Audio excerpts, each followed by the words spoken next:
सिया राम जय जय सिया राम जय जय सिया राम।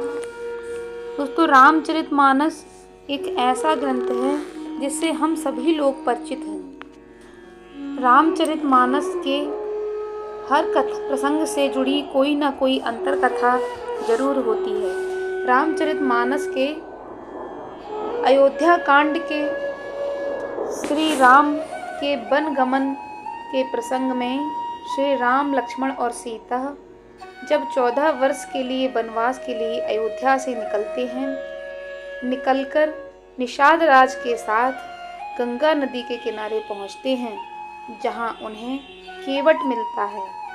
रामचरितमानस में लिखा है कि मांगी नाव न केवट आना, कहा ही तुम्हार मरम में जाना। चरण कमल ब्रज कहूँ सब कहीं, मानुष करन मूर कछु आहीं। छुअत सिला भई नार सुहाई, पाहन ते न काठ कठिनाई। तरनीव मुनि घर नी हुई जाई, बाट परई मोरी नाव उड़ाई। श्री राम गंगा पार करने के लिए केवट से नाव मांगते हैं, लेकिन केवट नाव लेकर नहीं आता। वह श्री राम से कहता है कि मैंने तुम्हारा भेद जान लिया है।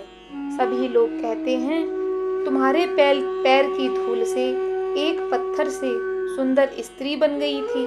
मेरी नाव तो लकड़ी की है, कहीं इस नाव पर तुम्हारे पैर पड़ते ही यह स्त्री बन गई तो मैं लुट जाऊंगा। यही नाव मेरे परिवार का भरण पोषण करती है। यहाँ प्रश्न यह उठता है कि आखिर कौन सा मर्म था जो केवट यानी निषाद राज जान गया था। इस संदर्भ में एक कथा मिलती है।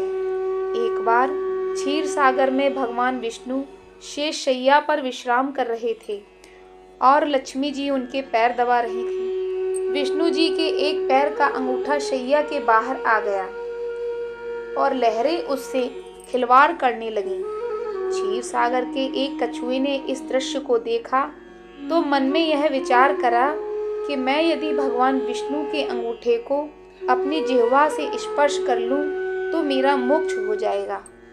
यह सोचकर वह कछुआ भगवान विष्णु के चरणों की ओर बढ़ा।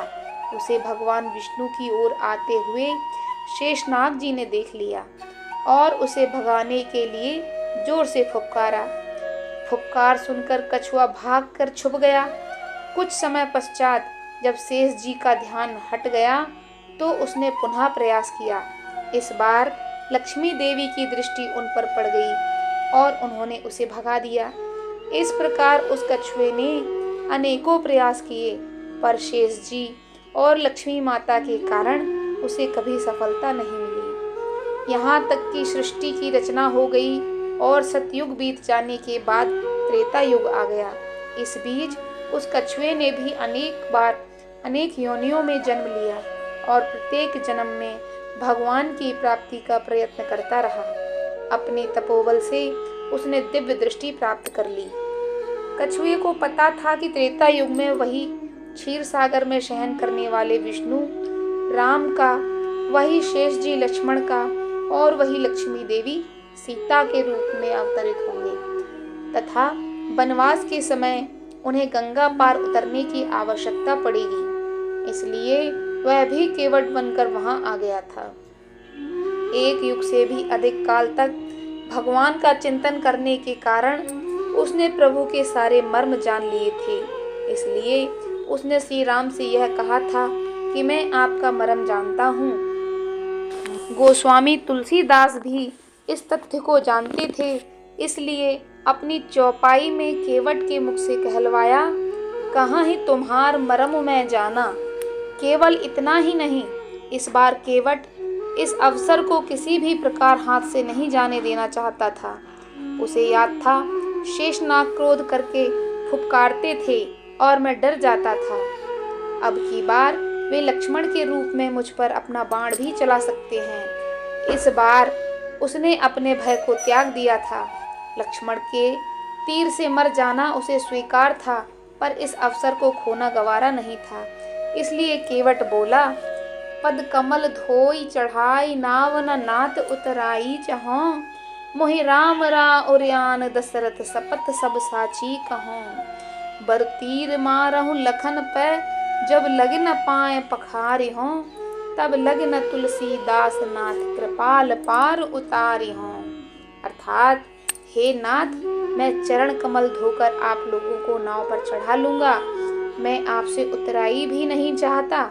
हे राम, मुझे आपकी दुहाई और दशरथ की सौगंध है, मैं आपसे बिल्कुल सच कह रहा हूँ। भले ही लक्ष्मण जी मुझे तीर मार दें, पर जब तक मैं आपके पैरों को पखार नहीं लूंगा, तब तक हे तुलसीदास के नाथ, हे कृपालु, मैं पार नहीं उतारूंगा। फिर जो हुआ वह समझने योग्य है। गोस्वामी लिखते हैं, सुन केवट के बैन प्रेम लपेटे अटपटे, बिहसे करुणा ऐन चितय जान की लखन तन। केवट के प्रेम में लपेटे हुए अटपटे वचन सुनकर करुणा के धाम श्री रामचंद्र जी जानकी जी और लक्ष्मण जी की ओर देखकर हंसे, जैसे वे उनसे पूछ रहे हों, कहो अब क्या करूं? उस समय तो केवल अंगूठे को स्पर्श करना चाहता था और तुम दोनों लोग इसे भगा देते थे, पर अब तो यह दोनों पैर मांग रहा है। केवट बहुत चतुर था, उसने अपने साथ ही अपने परिवार और पितरों का भी मोक्ष प्रदान करवा लिया। जब गंगा पार हो गई, तब उतर ठाण भय सुरसर रेता, सिय राम गुह लखन समेता। केवट उतर दंडवत कीना, प्रभु सकुच एह कछु नहीं दीना। निषाद राज और लक्ष्मण जी, सीता जी और राम जी नाव से उतरकर रेत में खड़े हो गए। तब केवट ने उतरकर प्रभु को दंडवत प्रणाम किया। सोचने वाली बात यह है कि गंगा जी के उस पार तो केवट बड़ी अकड़ दिखा रहा था। जैसा कि गोस्वामी तुलसीदास जी ने लिखा है कि जास नाम सुमिरत इक बारा, उतरहि नर भव सिंधु अपारा। सोई कृपाल के वटहि निहोरा, जेहि जगु किए तिहु पागहु ते थोरा। एक बार जिनका नाम स्मरण करते ही मनुष्य भव सागर से पार उतर जाते हैं, और जिन्होंने 52 अवतार में संसार को 3 पग से भी छोटा कर दिया था, अर्थात 2 ही पग में त्रिलोकी को नाप लिया था, वही कृपालु श्री रामचंद्र जी गंगा पार उतरने के लिए केवट का निहोरा कर रहे हैं। लेकिन गंगा जी के इस पार आकर केवट द्वारा भगवान राम को दंडवत प्रणाम करने का कारण यह था कि गंगा जी के उस पार केवट ने प्रभु के चरण नहीं पकड़े, धोए थे, इसलिए वह अकड़ दिखा रहा था। लेकिन जब प्रभु के चरण पकड़कर केवट गंगा जी के इस पार आया, तो उसे यह एहसास हो गया कि अब अकड़ने से नहीं, बल्कि अब तो चरण पकड़ कर रखने से ही काम चलेगा। केवट कहता है कि मैंने बहुत समय तक मजदूरी की, विधाता ने आज बहुत अच्छी मजदूरी दे दी। आपकी कृपा से अब मुझे कुछ नहीं चाहिए। फिर भी यदि आप मुझे कुछ देने की बात कहते ही हैं, तो फिरती बार आप मुझे जो कुछ देंगे वह प्रसाद मैं सिर पर चढ़ा कर लूँगा। तब करुणा के धाम भगवान राम ने पवित्र भक्ति का वरदान देकर उसे हृदय से लगाकर विदा किया।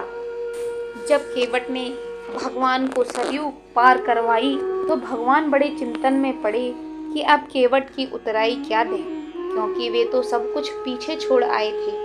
तब माता सीता ने अपनी मुंदरी उतार कर श्री राम के हाथ में रख दी, पर केवट ने लेने से मना कर दिया। जब भगवान श्री राम ने इसका कारण पूछा, तो केवट ने उत्तर दिया कि जो व्यक्ति समान कार्य करते हैं, वे एक दूसरे से मेहनताना नहीं लिया करते।